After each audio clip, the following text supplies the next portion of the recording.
Hey guys, welcome to my channel, Becoming Her Own Purpose, where I share my journey to becoming the best version of myself. That version of myself that I always dreamed of. Her. I'm moving towards her. Wherever she may be, I am trying to catch up to her. Today, I wanted to share with you guys something that is very near and dear to my heart. It is the very reason why I am here today. It's the catalyst for my journey, and that's my autism diagnosis story. I am a proud ADHDer. Yeah. Um if you can, be sure to stick with me through the end of the video. I want to share a few things that I wish I knew or I realized before I got that final diagnosis. So, let's get into it. How many lights does one need in order to achieve?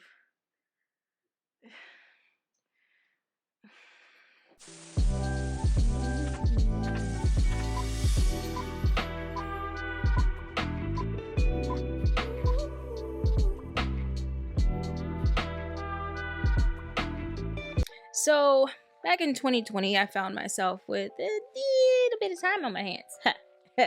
At the time, I was doing a lot of stage acting.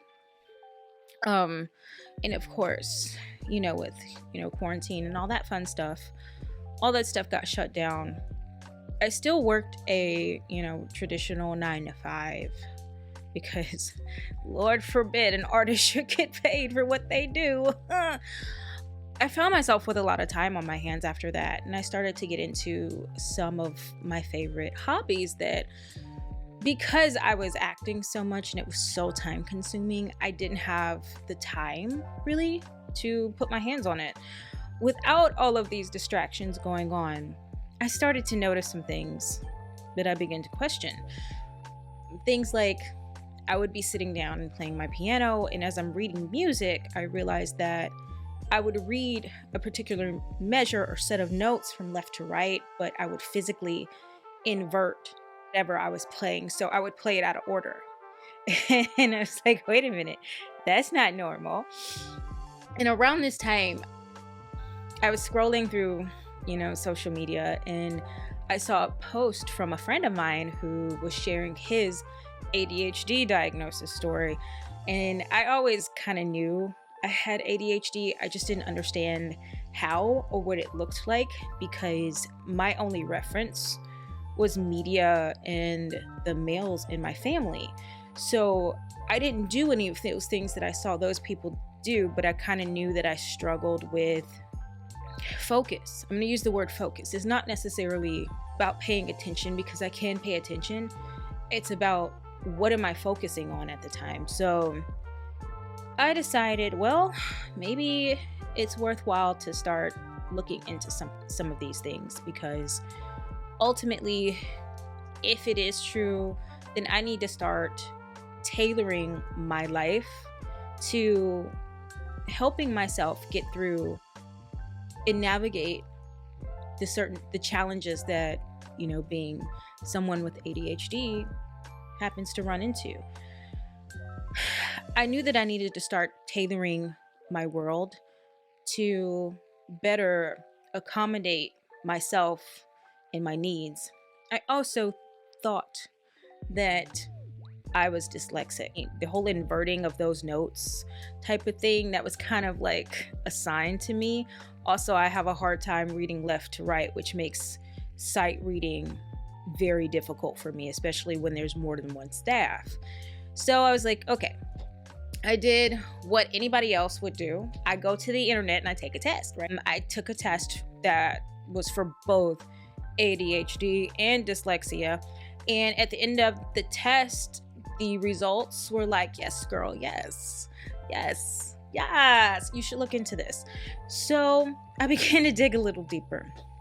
I go to my insurance provider to look for testing centers, and I couldn't find anyone that tested adults. And so I reached out to my friend and was like, hey, can you give me the name of the place where you went? I think I may have ADHD. I'd like to get tested. And he shared that information with me, and I called them, not surprised. My insurance didn't cover it, or they didn't take my insurance, and the test itself would be upwards of $1,500 out of pocket. And I was like, wow, here I am, potentially like needing help and not having access to it. Go figure. I took a step back for a moment, thought through, what kind of potential possible options I could have. And I decided to give her a call back. And I asked her if she knew of any place who would test adults on a sliding scale. And she gave me the information of one of the local universities. And that particular university was about an hour from me. So I decided to call one that was closer to see if they did the same thing. And sure enough, they did. They offered testing for adults on a sliding scale through their psychology department. And what happens is the students perform these tests as a part of their clinicals, I think. And they are evaluated by department staff. So I went on the list. It was a fraction of the cost. It would only cost me around $400 versus $1,500. And I got scheduled for my test. Now, the test itself was about 4 hours. And because of where we were in the whole dumpster fire that was 2020, this test was being conducted over Zoom. So test day arrives and I am nervous wreck, of course.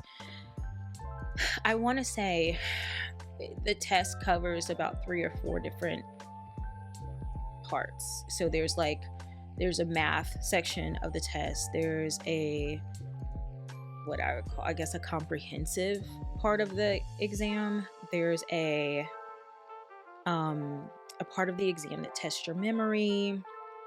And so we were going through all of these questions, and my dog starts barking. And at the point where my dog starts barking, I can't hear anything but my dog. Like I can't. So I ask her, please, can I take a second and deal with him, because that distraction, I can't focus. And so I come back to the test, and we get to the point where she's asking me like verbal questions, right? And something happens that happens to me often, but really it always catches me off guard when it happens. It's almost like if you've ever been driving like between states and you're listening to like the radio, like the regular radio in your car, and you're listening to like an FM or AM radio station, and how you'll get that white noise, and then you'll kind of hear like bits and pieces of songs. That kind of happens to me, but without the white noise. So I'll pick up the first part of what you're saying. I'll pick up the first couple of words in the sentence. I miss, or something happens where my brain doesn't process the middle, and I hear the end, and I'm like, wait, what? I'm sorry, can you repeat that? And so I had to do that a few times with her. We get past that point, and then we get on to the math portion where I was being observed through Zoom, but I actually had a packet for the math section that I would have to go through and do these calculations. Like, they were testing my IQ. And I get to a particular question. And you know how you have the multiplication problems that are written horizontally instead of vertically? Well, when I first went through and did the test, my brain read the multiplication sign as a plus sign, and I added it instead of multiplying it. But I didn't find it until like the time was up, and I went back and I was looking at it. I was like, whoa. So like, if that's not a sign of dyslexia, I don't know. So we finish up the test. I'm completely drained. I have a huge migraine. And about 4 or 5 weeks later, I get the results. And so they set up another Zoom meeting with me to go over the results. And she's like, well, yes, we have confirmed that you do have ADHD. It's moderate. Here's where the focus lies. Here's what we suggest you do. And she goes through all of this. And I was like, well, so what about dyslexia? So you didn't find any of it? She's like, no, we didn't find any of that. And she referenced the moment where I asked her to repeat like the one question several times, and she was like, we knew you weren't paying attention when you were asked to repeat those questions. And I thought to myself, I was a little triggered because mind you, I'm late diagnosed. I've been going through this stuff since I was a wee baby. Like, people telling me what I'm doing versus listening to me explain to you what's actually happening. And so I think to myself, I'm like, nah, I heard you. Matter of fact, I was so focused on you, I had a migraine. So it wasn't a moment where I wasn't paying attention. So I left that diagnosis like, okay, let me sit down,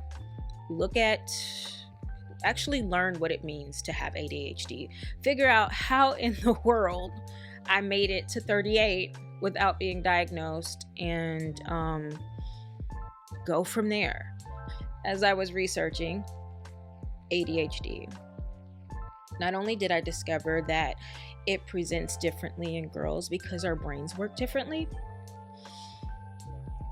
I discovered that there was a link between autism and ADHD.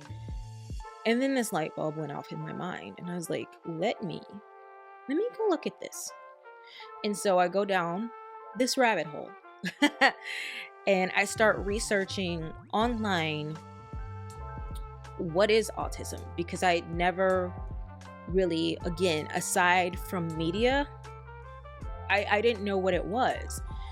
And so I started reading about it, doing a ton of research, specifically trying to find like what does autism look like in adults, because through my ADHD research, I found out that, like, again, it's different with women, and by the time you become an adult, you kind of learn some compensation tactics, and you start to hide things, but they're still there, but you just learn to cover them up. And so I found it incredibly difficult to find information on adults with autism. Like, we're just talking about the grand old internet here. It was almost as if like children with autism didn't grow up to become adults with autism. And so I ran into a dead end there, and I was like, let me go to YouTube. So when I went to YouTube, I started looking for two things. One, late diagnosed women. Two, women of color, women who looked like me, because our experience within society, it shapes how we're treated. Like, it shapes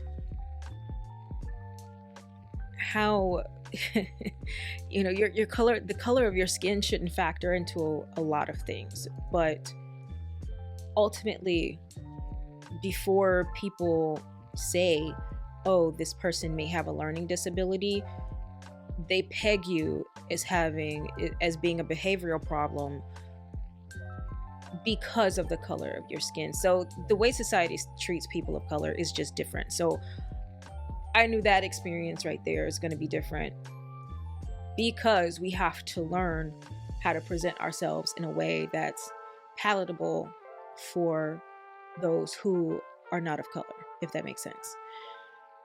So I found nothing. I found one Black woman from the UK. She has a YouTube channel, Tyler Grant. I found her. And so started listening to her experiences. I found another guy, actually, I was surprised, who was late diagnosed autistic, and his channel is called Asperger's from the Inside. I started watching him. And through finding the two of them, then I guess that the algorithm kind of started doing what it was supposed to do, and I started getting more and more people. Now, I think it's interesting that at the time, all of these people were from the UK. I found very few like YouTube channels that were talking about like autistics in America. So that's important for me to say, because some of the treatment and the options that they have for treatment and diagnosis is different in the UK.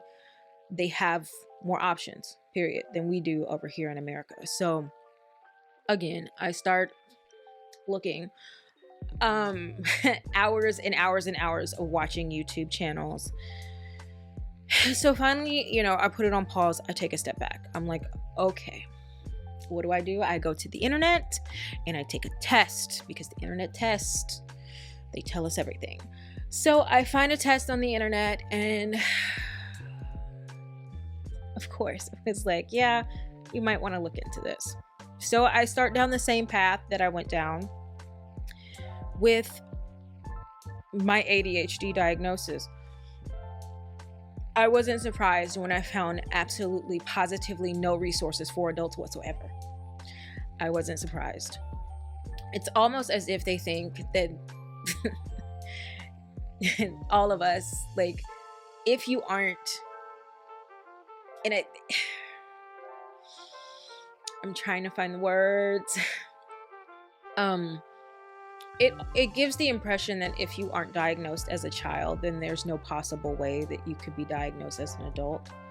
That why would you even be looking for it? That our system is set up to support and to help everyone, and we wouldn't leave anyone. No one would slip through the cracks. When it's incredibly ironic that the research, a lot of the leading research for autism began by observing white males.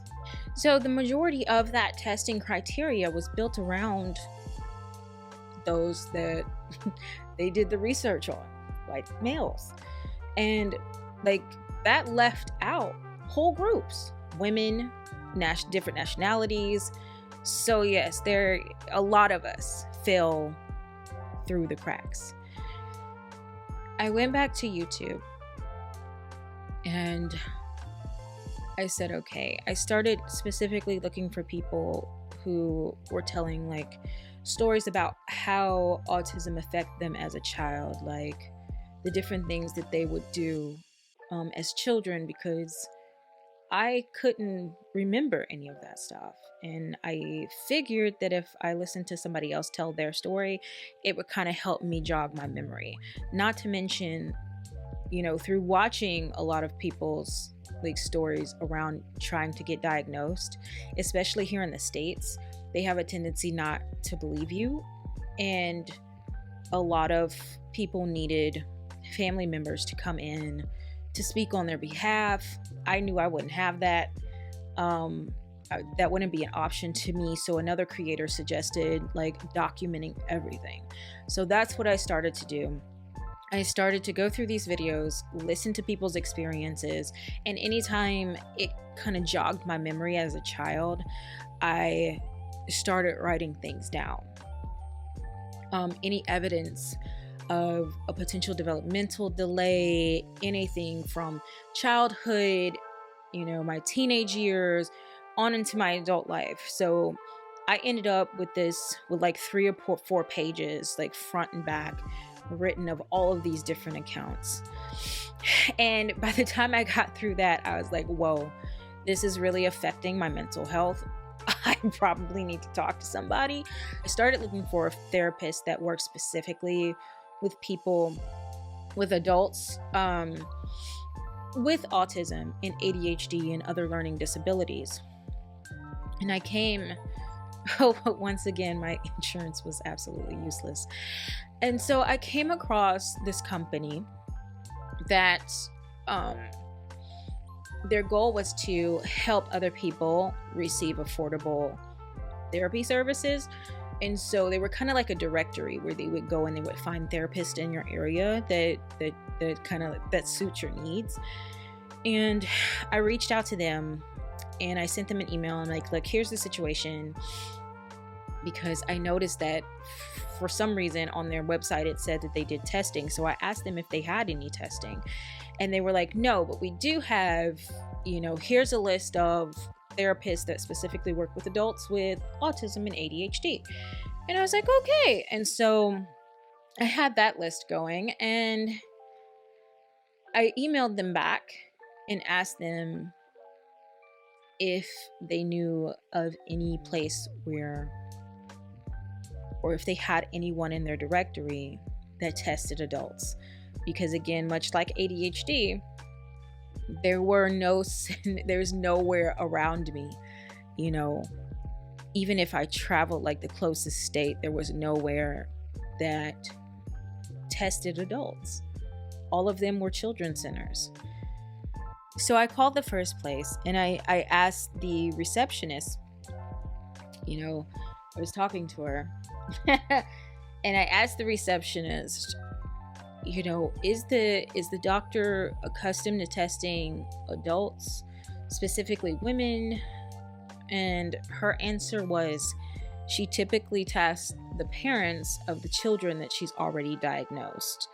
So to me, that was kind of like because I knew I didn't have time to waste. Like, I needed my best shot. If I was going to pay for this test, I needed a fair chance. I needed someone who completely understands what's going on with me without me having to explain every little thing. Not to mention, it would have cost me over $2,000. And I was like, for $2,500, I'm gonna need you to be proficient in what you're doing. Like, not just, I know that there's a chance that the parents are probably autistic too, so I test them too situation. And that's what it felt like. And so I reached out to the second neuropsychologist, and I don't know. I got really lucky, because not only did she test on a sliding scale, again, the test was going to cost me a fraction of the cost. She also specialized in testing adults. I was just like, thank you, God. So I reached out to her, told her the situation, and she emailed me back very quickly and was like, well, I need you to get a referral. And I asked her, I was like, can that referral come from a therapist? Because from my prior research with, watching other women in America talk about their experiences, PCPs, I'm sorry, this is not, a rant. If you need to go to the doctor, go to the doctor. Doctors are here for a reason. I'm not a medical professional, all of that stuff. But from what I had listened to on the internet, PCPs had been notorious for denying people the opportunity to be tested. And I don't think no one, if somebody thinks that they need to be tested for something, they shouldn't have to fight to be tested for something. So I asked her, can I get it from a therapist? And she agreed, and she was like, sure. So I reached out to one of those therapists on the list that I had, and I told her the situation, and I was like, I know that we're, just meeting but I am trying to get this test done. I really think that I'm autistic and I want to know. So, and I'm like, I really think Like, I told her the situation, what I'd been through, and would you be willing to meet with me and observe me and potentially give me a referral?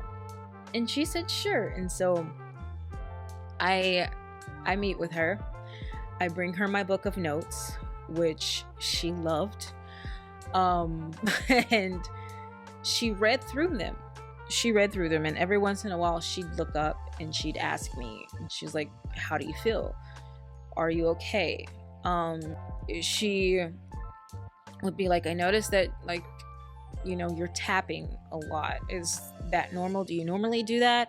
And then, like, as she would read through what I wrote, every once in a while she'd look up and she'd ask me like a specific question or to elaborate on what I wrote down. And by the end of the session, she was like, I have no problem writing a referral for you. And matter of fact, I think you should be tested for an auditory processing disorder. Also mentioned to her the issue that I had in my ADHD test, like hearing, like, and having to ask multiple times, like, what happened? What? And so she recommended that I be tested for that as well.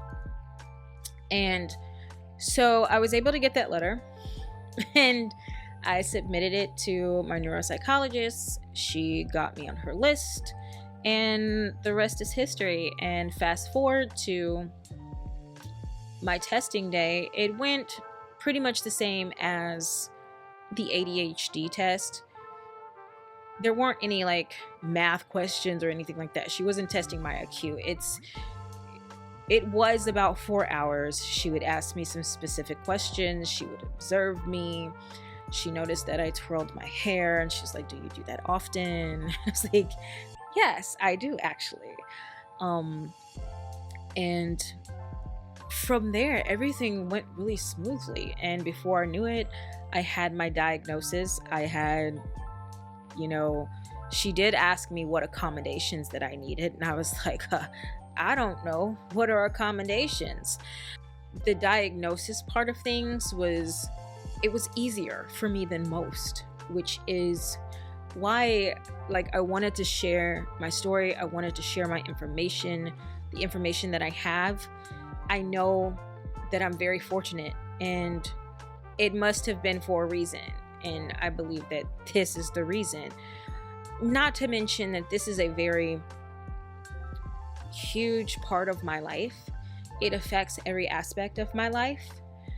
And as I am journeying to becoming the best version that I could hope to be of myself, it started with this. From that moment when I had the validation, the proof that I was autistic, I started changing my life. I started advocating for myself more. I started setting ironclad boundaries, like standing 10 toes down in my boundaries. And for someone that was taught, her society taught me to deny myself to give to others, I was a doormat, and I was used to doing what other people wanted to see me do versus what I wanted to do. And so that was a huge transformation for me. And it was scary. It was terrifying to have to stand up to some of the people that I've stood up to. I had to do it for me. I hope you found this information helpful, and I hope you stuck with me through this long, drawn-out story. I wanted to leave you with a few things. If you are out there, you or a loved one, and you're trying to navigate becoming diagnosed, or you have simply self-diagnosed and you want to make some changes for yourself in your life, I'm going to share 3 things that I wish I knew to give you a little heads up. So hopefully it won't smack you in the face like it did me. And what that formal diagnosis did not prepare me for was for my life up until that point to be a complete lie. I started to second guess everything. I second guessed every interaction I had. I picked it apart. I was like, did this really happen? Did I really interpret this in the right way, or was I just taking it literally? Were these people really my friends, or were they just covertly making fun of me? All of the times where, you know, lines got crossed because instead of communicating with me clearly and concisely, someone chose to drop hints instead as a form of communication. That part, and the resentment and the anger that comes with knowing that you likely asked for the help and you didn't get it, and you've been asking for it your whole life, and it took a piece of paper for someone just to compromise with you, believe you, listen to you. It's a lot. So go ahead, if this is something that you're going to pursue, or something that you're trying to work through on your own, if you are able, go ahead and sign up for the therapy. Just sign up for it. Try to find you a therapist that, again, deals with adults with autism, ADHD, whatever it is that you are trying to work on. Because it is vital to have someone to help you walk you through all of these things, all of these feelings. I'm lucky that at the time I was able to do that. And if you do not have that, hopefully you have people around you that will listen to you, hear you, and want to help you. Another thing to kind of watch out for, be prepared to just be dropped into the middle of nowhere's land. I wasn't handed a manual that said, hey, here are all the things that will affect you as an autistic, that has been affecting you as an autistic. I was left to figure that out. And again, going back to, if it were not for the fact that I had a therapist, I wouldn't know, what alexithymia is. I wouldn't know that I have issues with interoception. I wouldn't know what it means to have a sensory processing disorder. I wouldn't know what a lot of these things were. And it's just like, sometimes there can be not enough information on the internet, and sometimes there can be too much, and you absolutely don't know where to start. So again, having someone that can help you navigate that is extremely helpful. Another thing that I wasn't quite prepared for was for people to absolutely deny my diagnosis, regardless of the fact that it came from a whole doctor, a whole neuropsychologist. I have found myself in conversation with people where, they may have mentioned that they work with kids that are on the spectrum or something to that nature. And I'll be like, well, yeah, I'm on the spectrum too. And they will completely ignore what I said. Completely. I'll say it again. They'll completely ignore it. And I just keep saying it until they acknowledge me. I was in a conversation like that. And that is incredibly disrespectful. It's just disrespectful. There's no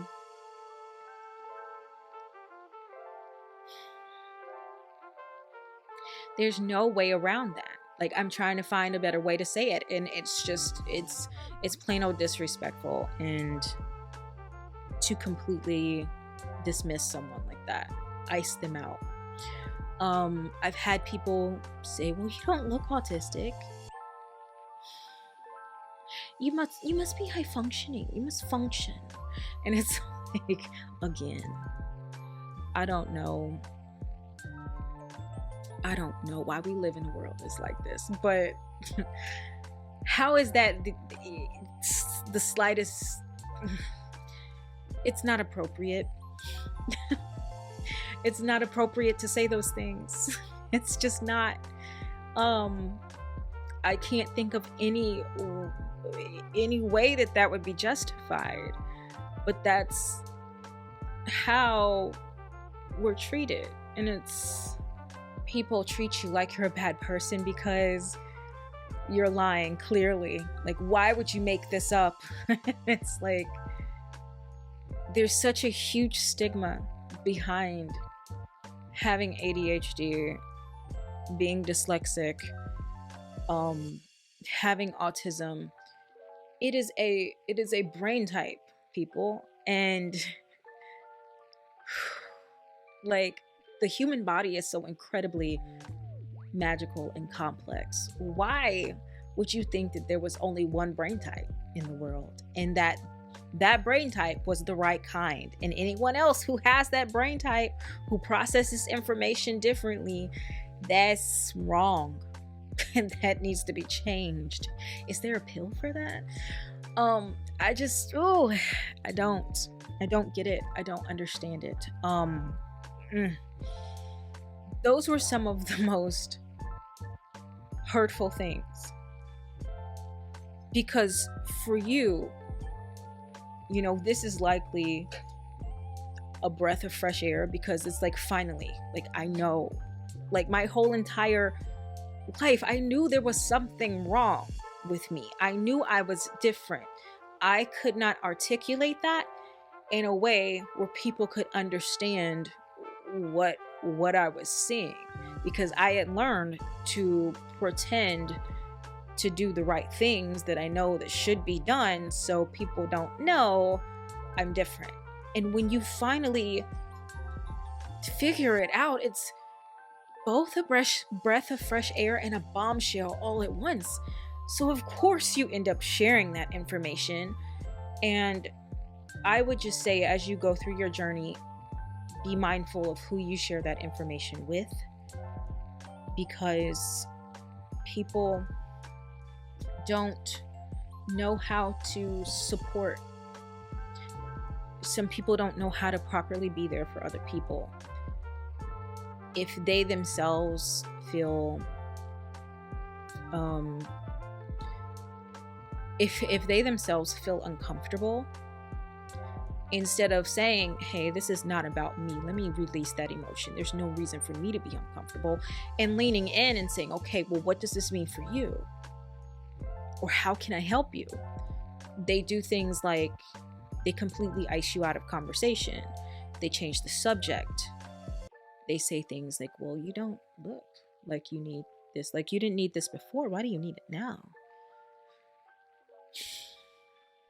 It took me a long time to be able to do this, because I didn't want to come and share my story and filter it through the frustration and the anger and the resentment that I felt for the people in my life that mistreated me, the people in my life that didn't listen to me, you know. Yeah. I happened to listen to Abraham Hicks one day, and it was a snippet from one of her I forget what they're called, but like, she was having a convention somewhere, and for some reason this guy, he was talking about, like, he worked with autistic kids, and I don't remember exactly what he said, but I do remember what I remember what Abraham Hicks said. Her response was, autistic people are here on this earth to teach us what unconditional love looks like. It was the most beautiful truth I had ever heard. We are incredibly genuine and naive and pure at fault. It is how we present ourselves until we learn that we have to present ourselves in a different way. Because not everyone wants to be your friend. And that's the difficult part about the journey.